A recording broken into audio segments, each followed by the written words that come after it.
my greatest moment, even though it was the ugliest moment in the situation when it happened, was I came home to my family. We lost our house 30 days after I told them. We lost our stuff, our cars. I told my wife and children we're losing everything because of what I've done. And they did not know what was going on because I hadn't shared it with them. I thought, one big client would come in or someone would buy this disaster of a business from me. And my daughter, at the time she was 9, she ran to her bedroom to grab her piggy bank. I'll never forget this. And she ran to me and she put it on the table and she's looking at me. She's crying. I'm crying. She goes, Daddy, she goes, you can't provide for our family anymore, but I'll start doing it. And she was saving money to buy a horse one day, and those nickels and quarters, she slid across the table to me. And I felt this deep, deep sense of shame and embarrassment. My God, my 9-year-old is saving me. I went into depression, struggled with depression for 2 years. I never went to seek out therapy, which was the biggest mistake. I started drinking a lot, more to self-medicate, to disconnect. But it was in that period, I had to re-investigate what I thought I knew about business. And I then realized I know very little. I know very little. Maybe I can start a business, make and sell a little bit, but I really don't know how to make it profitable. I don't know how to make it run without me. I don't know how to make it do X, Y, Z. And so what I did was I committed. I said, starting now, this is 2 years after that moment, I'm going to do everything I can to relearn entrepreneurship at the most fundamental level. I'm going to challenge every notion that exists, because if it doesn't work, I'm going to find out what does. So I'm going to study everything and see what the data shows. And if it ain't working for most entrepreneurs, I'm going to fix it. Hi and welcome to another episode of Unlocked from Within. Today's guest is Mike Michalowicz. He is an entrepreneur behind 3 multi-million-dollar companies and is the author of several business books, including best-selling book Profit First, which has sold more than 1 million copies. His other notable books are called Clockwork, The Pumpkin Plan, and his newest book, All In. Mike is a former small business columnist for the Wall Street Journal and a business makeover expert for MSNBC. Mike has empowered countless entrepreneurs to transform their business from cash-eating monsters into money-making machines. As a sought-after speaker, trusted advisor, and serial entrepreneur himself, Mike brings a wealth of wisdom and practical insights to the table. Let's welcome Mike to Unlocked from Within. Hey, Mike. Welcome to Unlocked from Within. Hi, Marty. It's a joy to be with you. It's an honor to have you on the show. The book Profit First it's been a powerful book for myself. It's in my top 10 books just with what it's done in my businesses.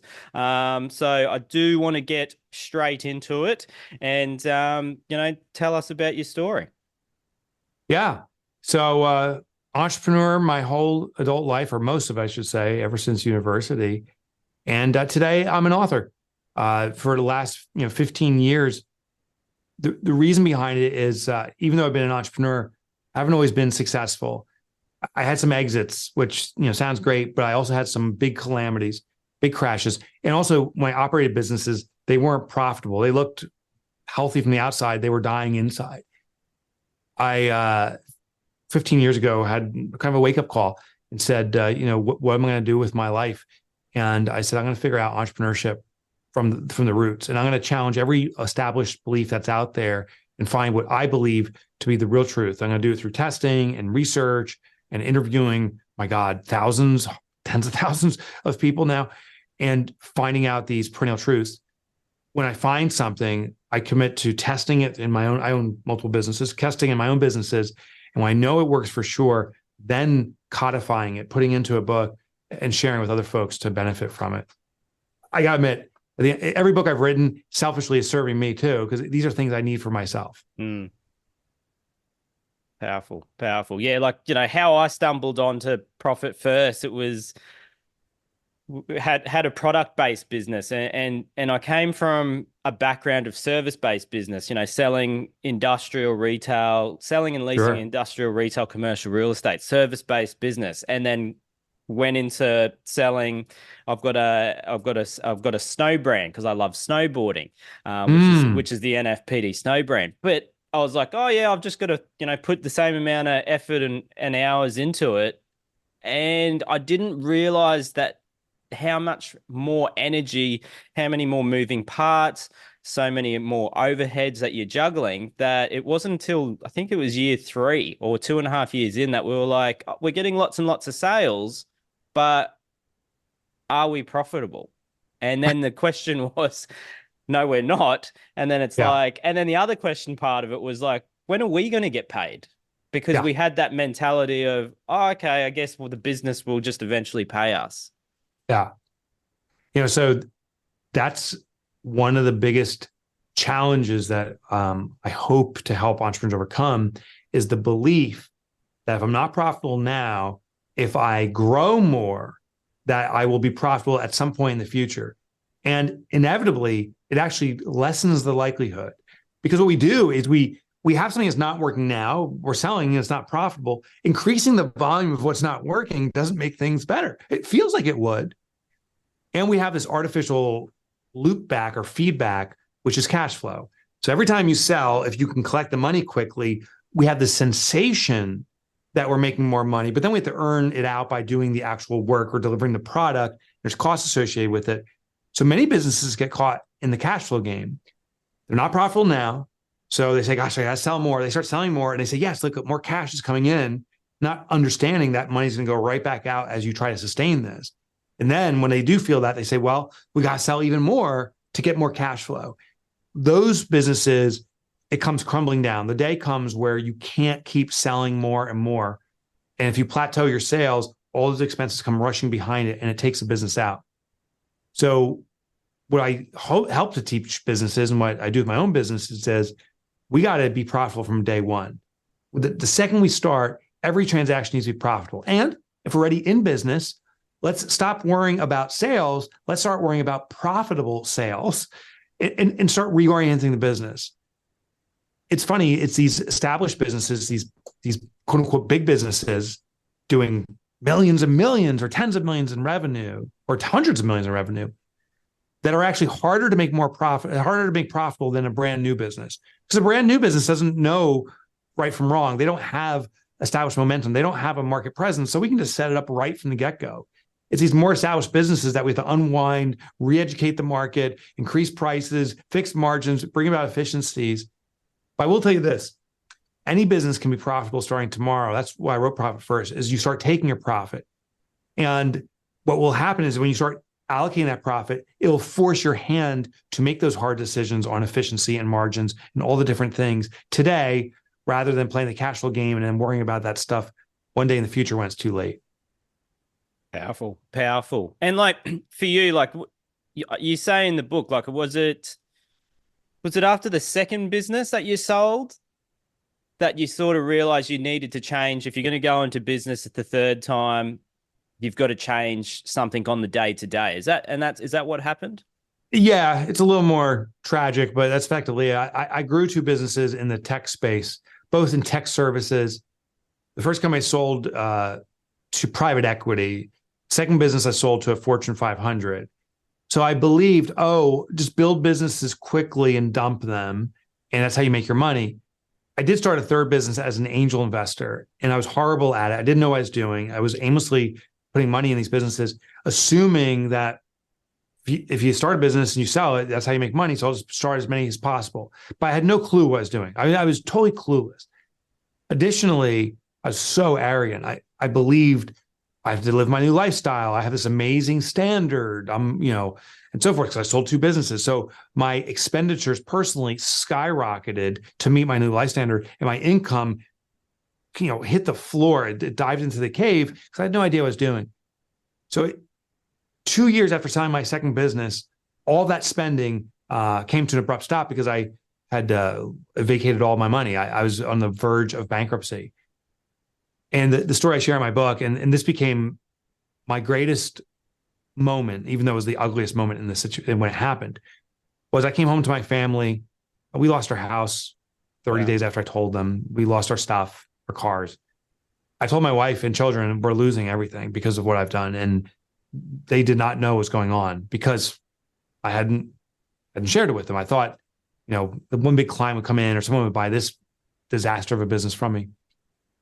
And my daughter at the time, she was 9, she ran to her bedroom to grab her piggy bank. I'll never forget this. And she ran to me and she put it on the table and she's looking at me. She's crying. I'm crying. She goes, Daddy, she goes, you can't provide for our family anymore, but I'll start doing it.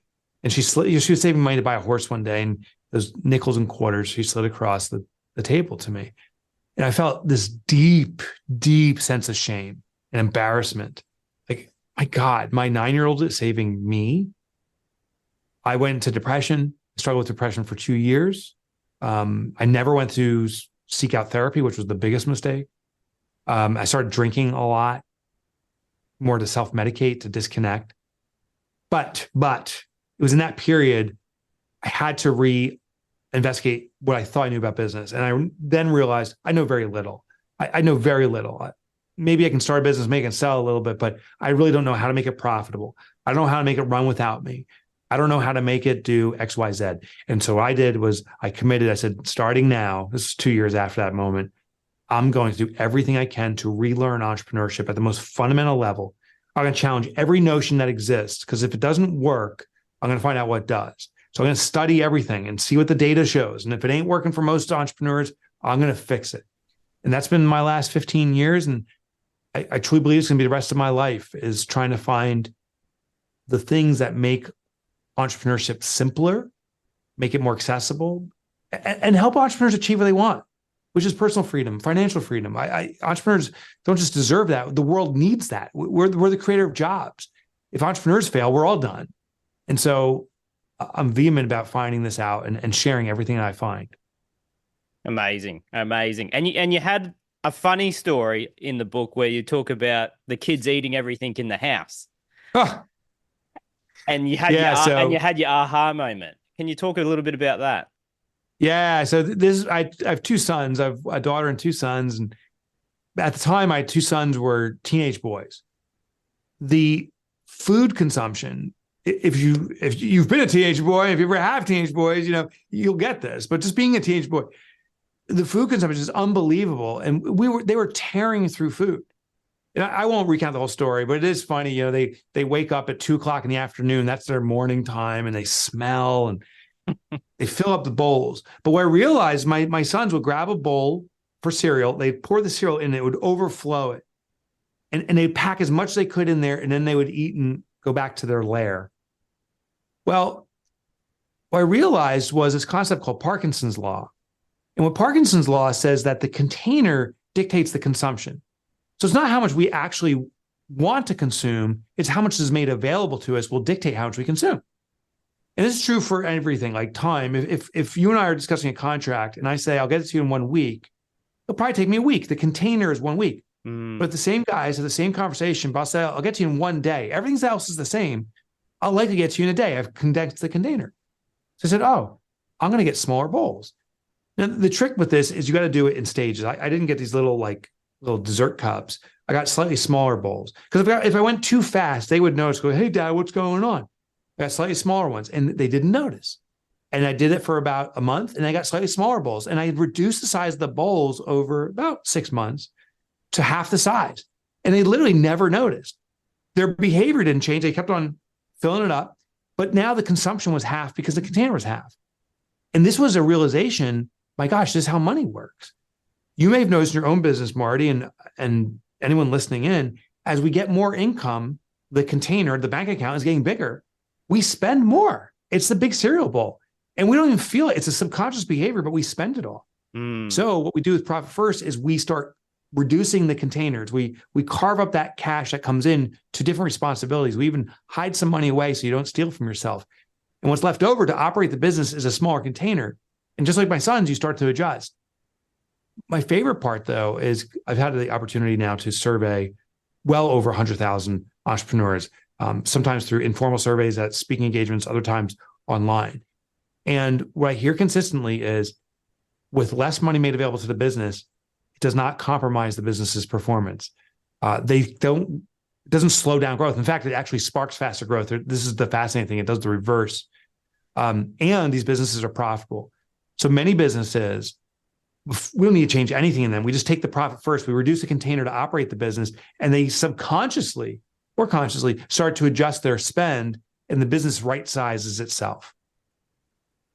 Wow. Wow. It's something that I found fascinating for us. Like it took us, and you say it in the book, it might take a few times to Mhm. getting into the habit and committing, for many months. And you'll know within your own business if you're allocating into these little accounts, sub accounts too much.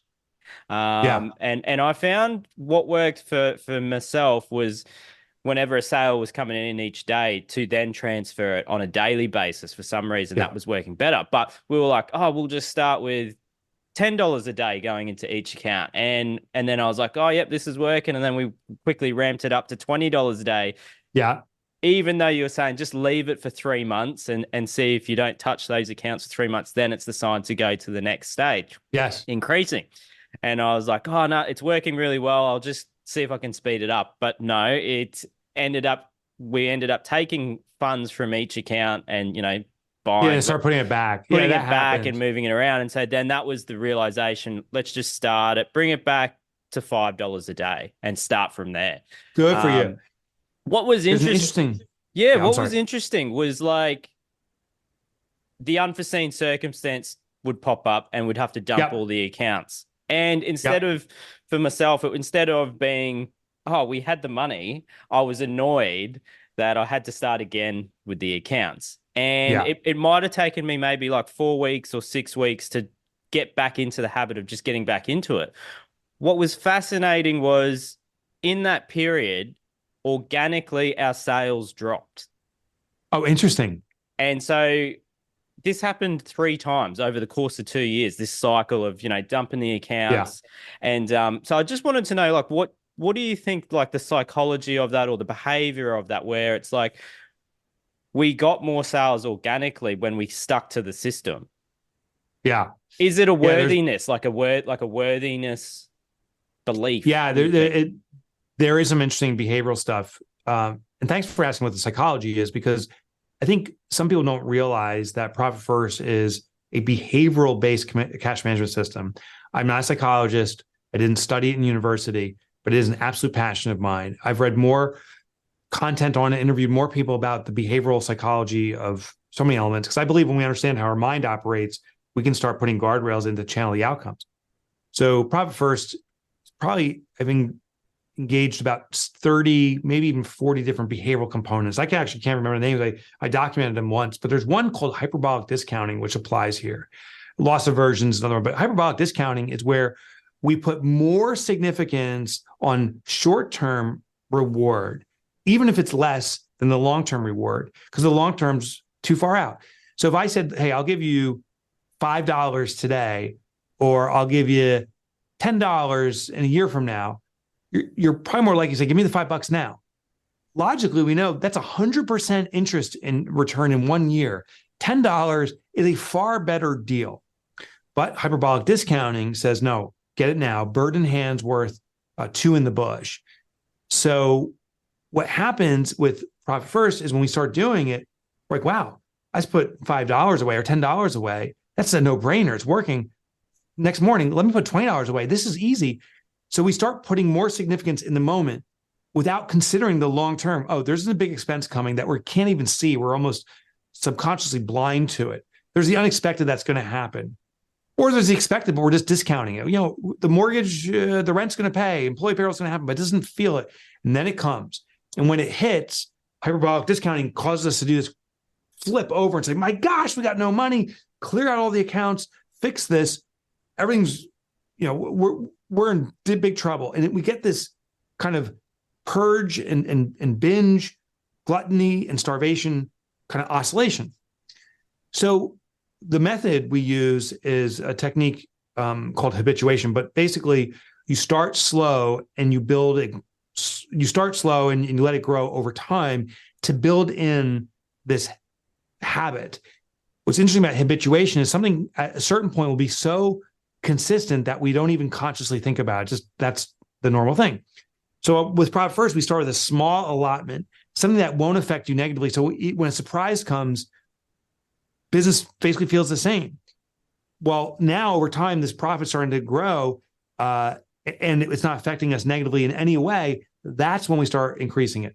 We found these 3-month increments. Most businesses experience most unexpected and big things once every 3 months. So if we can get you past 3 months at a slow level, then we can amplify it a little bit, build it out. What I found is most businesses, we have well over 800,000 deployments of Profit First globally now. Most of them have taken about 2 years to get into the full system. They started today. It's like, there's a question, when's the best time to plant a tree? 40 years ago, second best times today. Start today, but start small. If you go too fast, too big, you'll injure the business, you'll compromise the system, you'll throw it out the window. Start slowly, and let's see how we grow. And maybe 6 months from now, you're a little more aggressive, and then 12 months from now, whatever, you're more aggressive and you build it out over time.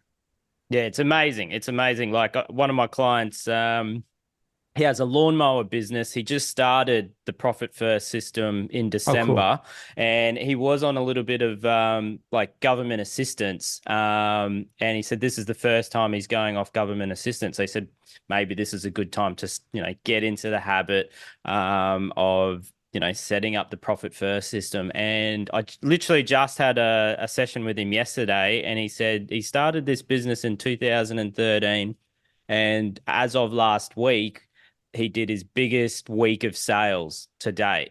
So, wow. That it's a powerful system. Yeah. So, and it's funny, you asked earlier, like, is there a correlation between profitability and sales? And the evidence says yes. How come when we take more profit first, there's less money to operate the business? How come more sales present themselves? It seems like there would be a reverse correlation. It makes no sense. Yeah. Well, here's why it makes sense. When you take your profit first, you have less money to spend, which means you need to be more cognitive of the money you have to spend. You have to be more selective. So what business owners will do consciously, or in many cases subconsciously, say, oh, we only have $100 as opposed to $150. What can I do with $100? It's called Parkinson's law. It's another behavioral theory. But as we pointed out earlier, as a supply is constrained, we use less, but also we become more innovative. So in most cases, a business that has less money to spend, we become more innovative in how we sell. We target the better customers more aggressively.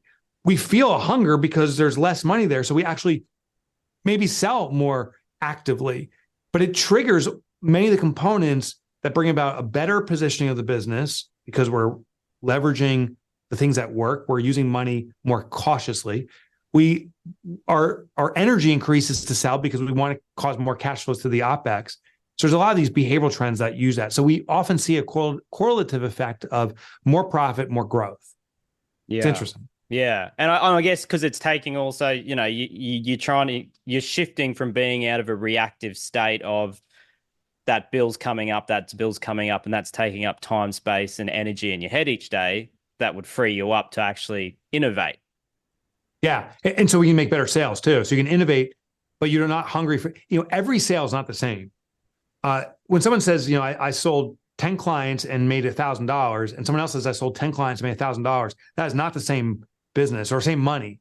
One client could be a total nag and could chew up so much time. Another client could be so demanding that you'll never earn that money back. And a few clients could be exceptional. When we are profitable, we don't have this panic necessity to bring in cash immediately. We start to cherry pick the clients. We are more critical of how qualified they are for us. And so therefore they become a better client. And that is much better for ongoing profitability, and actually sales grow faster because you're targeting the better quality client that you want to serve. And therefore, since you want to serve them, they have a better service experience. They will expand their demand, or people like them will start appearing, as opposed to just taking anybody and everybody. Powerful. And I think what greater time, we're dealing with recessions and job losses and all that. If someone's considering it, I think Profit First is one of the most powerful things to do going through these periods. Do you agree with that? Well, I'm very biased, right? I think Profit First is going to help you for sure. It's transformed my life for sure. The last major kind of recession was COVID. It was kind of a unique blippy time, but a lot of businesses got hammered during that time. I lost 50% of my revenue. Yeah. And we didn't miss a beat. Not that we were necessarily preparing for a calamity or a problem like that. But A, we had profit reserves, and you can use profit reserves to sustain a business. Secondly, we were able to react quickly and make some adjustments in our business to bring health to it because we're always focused on health by taking profitability. So I say, yeah, it helps in a recession. It definitely helps to do it prior to a recession. So don't like wait until there's bad times and then try to be profitable. Definitely start today. And it can help you prepare for that, both mentally and on a cash basis. Amazing. And just one last story, like what's your biggest case study that you've seen, like in terms of turning it around, whether it's in 6 months, 12 months, in a business that was just in the red? Sure. I'll give you two. One, because it's an Australian company, and I don't know, the guy's name is Paul. I don't remember his last name. He emails me literally every month. I got to pull it up. Since I think 5 years ago, he found Profit First. He had over $1 million of debt, and he's using Profit First to eradicate it. And it's a small business. He's under $500,000, and every month he gives me his report. And just to see that him moving through this is unbelievable. He's not declaring bankruptcy. He's seeing his way through it. So his story is not over, and it's a long journey for him, but it's a relentless nonstop. And every time he's a little bit closer, he says, I know with the day I'm out of this debt, the next profit distribution is going all to me. So that gets me excited for him. But my favorite story is probably a team that you may have heard of called the Savannah Bananas out of here in the US. It's a baseball team. And if you haven't heard of them, you will, Marty. Their popularity is exploding globally. Well, what they are is a baseball team, but they've redefined the industry of baseball, and Profit First played a part of it. I got an email from the owner of the Savannah Bananas, and he said, during the minor leagues, we took our Profit First and we said, my gosh, we don't have enough money for a scoreboard. We can't maintain it or run it. What baseball team doesn't have a scoreboard? And they said, this baseball team won't have a scoreboard. They said, we're going to have people in the audience come down and hold up the score, kind of like it's a boxing ring between bouts, and hold up the score. Then they said, gosh, we can't afford a mascot or some cheer team. So they asked people in the stands, and particularly they asked for people who were 80 years or older, and teeth were optional. And they said, you're going to be our Grandma Bananas cheer squad. And the audience loses its mind. Well, fast forward to today, they've redefined baseball. It's the Harlem Globetrotters of baseball. They are more profitable than any baseball team in the world. And I'm not saying just the minor leagues, the major leagues too. And when I say more profitable, I mean on a percentage basis. The major league teams have way more cash flow through them, but the Savannah Bananas on a percentage basis is more profitable. They have sold out every single season 5,000 people to a game, including 2024 this year, and 2025 is already sold out. Profit First is not the reason for all their success, but it was the catalyst behind some of their success. It forced them to be innovative, to look at their business differently. The owner, Jesse Cole, his wife too, Emily Cole, are highly innovative and extraordinary marketers, and great people giving a great contribution now globally. They travel the world with their baseball team and entertaining families. And I'm proud that Profit First is part of their story. It's amazing. That's, an amazing story. And, it's just amazing to see worldwide the impact it's having. Like, obviously I'm in Australia, and it's impacting all my clients and everyone around the world. So,